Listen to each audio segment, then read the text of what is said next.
This is Melrose Mayor Paul Brodeur. The Massachusetts Department of Public Health weekly city and town case report issued today indicates Melrose has had a total of 156 cases of COVID-19 since January 1st. The number of patients currently hospitalized for COVID-19 in Massachusetts has remained somewhat steady for the past 2 weeks or so, fluctuating between 3,600 and slightly under 4,000. Today, there are 3,856 patients hospitalized in Massachusetts, slightly over 1,000 of which are in intensive care units. Hospital bed availability remains good locally and across the Commonwealth. Total deaths statewide are at 3,405, with slightly under 2,000 of these taking place in long-term care facilities. Unfortunately, DPH also reports 252 newly reported deaths today, which is the highest single-day total since the outbreak began. Please refer to the DPH website for a comprehensive report of COVID-19 related statistics. And I need to again remind everyone, please do not hesitate to seek medical help if you are experiencing a medical emergency. If you are having mild or moderate symptoms consistent with the coronavirus, please call your doctor or the state 211 line that is answered 24 hours a day, 7 days a week.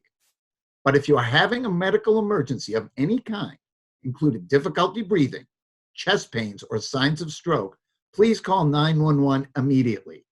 That also applies to anyone who feels threatened by violence in the home or is aware of abuse going on. And I want to share some good news about some of our students at Melrose High School. Today is Kick Butts Day. Kick Butts Day is usually a rally and lobbying day at the State House in Boston dedicated to ending teen use of tobacco-related products like cigarettes, vapes, or chewing tobacco. Our Melrose Substance Abuse Prevention Coalition Youth Action Team is a leading group of the 84 movement. The 84 movement represents the 84% of Massachusetts youth who did not smoke when the movement began.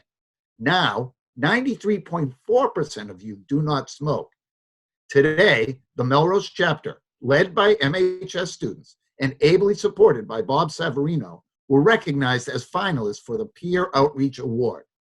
Both Rep. Lipper-Garabedian and I were virtually on hand for the virtual award ceremony, and we are incredibly proud of the work of our students to help their peers avoid nicotine addiction. As we all know, smoking causes lung cancer and other lung disease and costs us billions every year. And as we've been reminded so dramatically during this pandemic, lung disease makes people much more susceptible to viruses and other health problems. Thank you to these students for taking on this important leadership role in our community.